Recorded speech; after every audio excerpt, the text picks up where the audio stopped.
For this session, we're going to draw a simple plate for our first AutoCAD drawing. As you can see here, there are various shapes like rectangle, and you have here a triangle nose. Before we are going to actually draw this into AutoCAD, the first thing you have to do is analyze what should be the first object that you have to draw, and then put it in your mind that this drawing must lead to another drawing and to another drawing until the plate is over.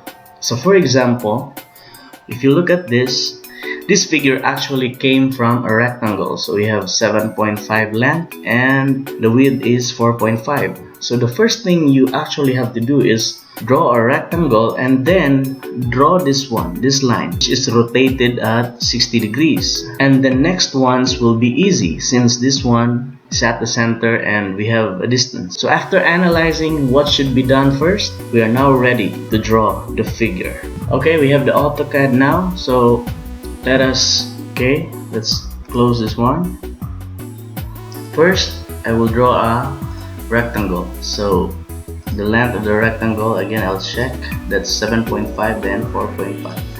So this is, type in 7.5 and then 4.5, and then this direction, that's 7.5. Now if you want to close the figure, you don't need to just type the number, just type close, then it's closed. It's automatically 4.5, this one. Now here I have made the rectangle, so as what I have said, I will draw a line here, from here, this center to, okay, maybe a little bit upward, so this one, and then enter. Now I will rotate this one, say rotate, okay, enter. Now the base point must be here. Now since it's going counterclockwise, and again in the figure it is shown here that it's 60 degrees, that means our rotation is positive 30 degrees going counterclockwise.